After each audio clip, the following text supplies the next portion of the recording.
Salut la famille, j'espère que vous allez bien. Es una semana muy importante pour le Football Club Barcelona.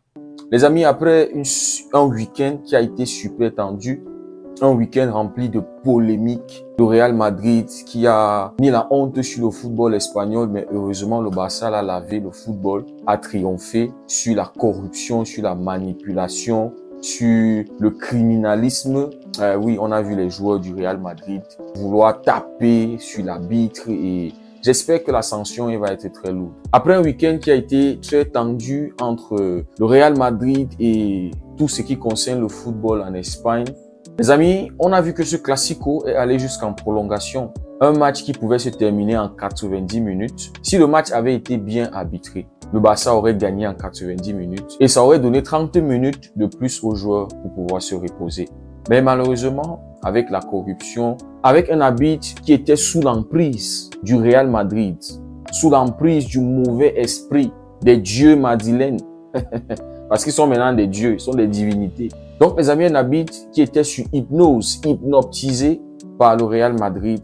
On a joué 30 minutes de plus et les amis, c'était une très belle victoire avec un but magnifique de Jules Koundé pour nous éviter les trucs de tir au but parce que quelque part, ces mafieux étaient en train de se dire, si on va au tir au but, Mbappé, ils vont venir, ils seront sans pitié et tout cela, ils vont claquer, ils vont tirer très fort. Et en plus de ça, ils ont Courtois dans les goals. Donc, merci à Dieu. Maintenant, les amis, una semana, comme je vous disais, semana muy importante. Malgré le fait qu'on a joué cette prolongation, l'importance, le plus positif, c'est qu'on a gagné et on a pu carburer, les amis. Dans la difficulté, on a remporté un trophée majeur. Parce que Supercopa là, voilà, c'est pas un trophée majeur. C'est pour ça qu'on dit, si le Barça remporte les 2 prochains trophées, plus la Copa del Rey, ça sera un triplé. On considère généralement ça comme un triplé. C'est pas comme un quadruplé. Même si, voilà, on peut dire quadruplé.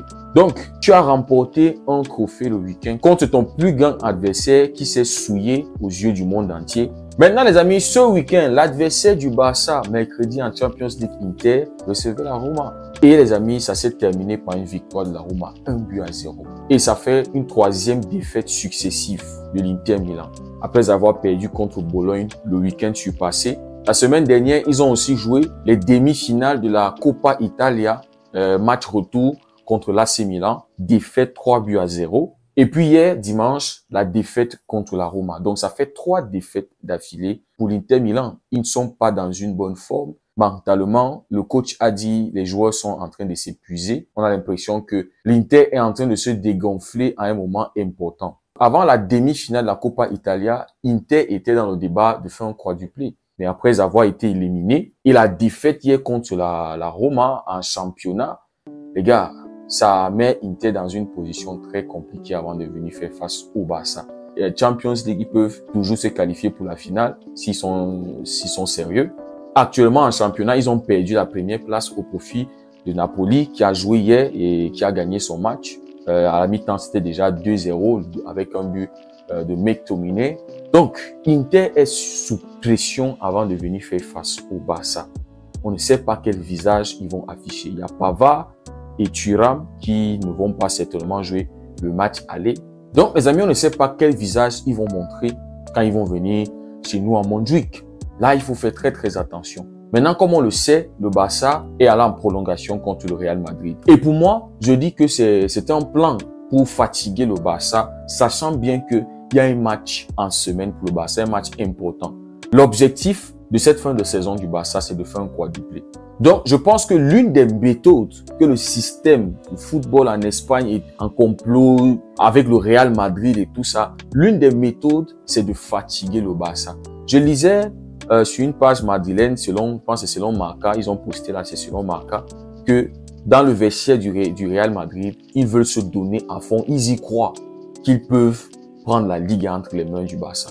Ils peuvent lutter jusqu'à la dernière journée pour cette Liga. Donc, on peut voir que non seulement ils manipulent les arbitres, ils mettent la pression sur les arbitres pour avoir les faveurs arbitrales, mais même le système n'aide pas le Barça. Parce que normalement, ce match ne devait pas aller en prolongation. Si on avait eu au moins le penalty sur Ferran Torres causé par Rudiger. J'espère que Rudiger va écoper de 12 matchs de suspension, ce criminel-là. Donc, les amis, la plupart des titulaires au Barça ont dû jouer 120 minutes. Koulibaly, Inigo, Koundé, Lamine Yamal, Rafinha, Ferran Torres. Et on voit que, au fur et à mesure que la saison est en train de toucher à sa fin, la fatigue s'installe. C'est là un vrai problème pour le match contre Inter. La fatigue. Les joueurs qui accumulent la fatigue musculaire. Et un truc positif qu'on a vu lors de ce match, c'est l'entrée en jeu positif d'Araujo et d'Eric Garcia qui ont apporté leur fraîcheur en défense et dans les récupérations. C'est là où on se dit qu'avec la fraîcheur d'Araujo, peut-être il va débuter.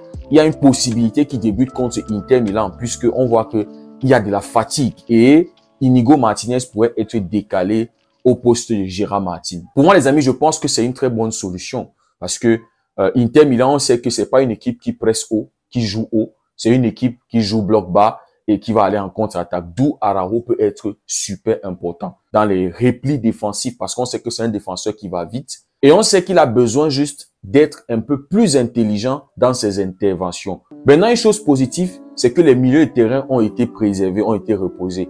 Pedri est sorti, Frenkie de Jong est sorti, Dani Olmo aussi est sorti. On a vu l'entrée en jeu de Fermin Lopez qui a été très bon. Eric Garcia au poste de pivot qui a été bon. Gavi aussi qui est entré au milieu de terrain et qui a apporté sa grinta et son énergie. On connaît Gavi, en fait. Donc, les amis, probablement au milieu de terrain, on aura du Frenkie de Jong, Pedri. Et pour moi, je vais aller avec Fermin Lopez.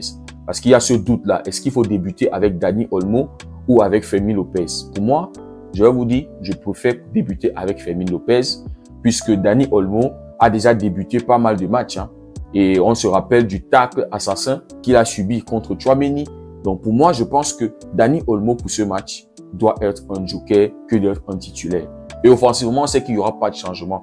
Pour un match contre Inter, il va falloir être tueur. Mais les amis, le vrai problème, ça sera au niveau de la fatigue. Les 120 minutes qui ont été jouées contre le Real Madrid, qui auraient pu être évitées si l'arbitrage avait été sain, si l'arbitre avait été dans tous ses états, avait été lucide pour ce match, avait bien arbitré le match. Donc les amis, il va falloir voir quel visage Inter va apporter à Montjuic. Est-ce que ça va être un Inter affecté par les 3 derniers résultats, les 3 dernières défaites, la fin de saison? Est-ce qu'elle est lourde? Est-ce qu'elle pèse sur Inter? Est-ce que Inter a touché le plafond de verre? Ou bien, attention aussi, il faut faire très attention. Il faut pas prendre ce match à la légère. Il va falloir être très sérieux. On a vu que contre le Real Madrid, puisque le Barça n'avait pas mis une intensité folle, le Real Madrid a pu revenir. C'est vrai que l'arbitrage aussi était de leur côté, mais le fait que les joueurs d'une certaine manière, se sont dit que le plus important, c'est mercredi, il y a la Champions League. Même si on perd la finale, c'est pas grave.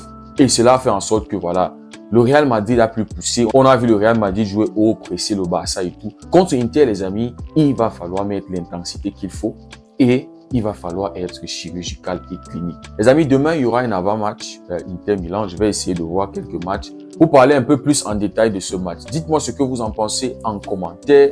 Si le contenu vous a plu, n'hésitez pas à liker, partager. Pour ceux qui découvrent la communauté, n'hésitez pas à vous abonner. Merci beaucoup. On se dit à très bientôt et que Dieu vous bénisse.